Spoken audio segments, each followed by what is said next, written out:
Recovery. So here we go back to what I said earlier. It's important to rebuild the systems that were compromised, but you rebuild them from scratch. It's advisable that you do not spin up a copy of a system that was already compromised, because if one system was compromised, everything within that system is identical in the copy. It can easily be compromised almost immediately when you boot it back up and put it into live production.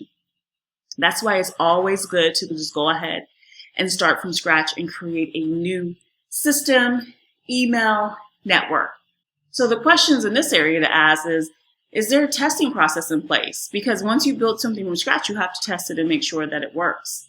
How are the systems rebuilt? Are they rebuilt? Because many organizations like to use copies. I've seen this one time too many. And every time the organization uses the copy, they wind up getting the same penetration happening. I worked with an organization in Germany where they did the exact same thing for a payment system, and it really caused a lot of damage to their brand reputation when the exact same breach happened and customers left that provider and went to a different one. And this happens when you are not being vigilant and understanding how to properly rebuild systems and why that's important, and also not having it inside of your incident response plan as a priority in the area of importance. This is also a time to understand, are there monitoring protocols in place? Are there tools? Are you able to see what's happening? Are there snapshots? Can you go back in time? What's happening so that you can see what's going on with your networks, your systems, anything that's operating on your organizational business protocols. The example we used here the entire time was with phishing, whaling, where you have an email that can be compromised.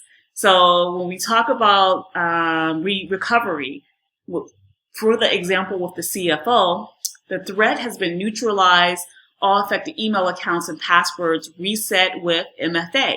That's multi-factor authentication, meaning that they probably have an MFA or Authenticator app on the phone and are able to authenticate the email not only with their password, but also with the app. Staff trained on security awareness to reduce incidents as well. That is allowing for an organization to try to have better practices in place to ensure that this won't happen again in the future, because people are aware of these type of scenarios. Now, because attacks or cyber attacks happen every day, hacker professionals have gotten very sophisticated with the way they're able to penetrate systems. Cybersecurity professionals have to become more and more cognizant, more and more adaptive, and more ahead of the ball in order to prepare employees and organizations on how to protect their data, important information, or proprietary services.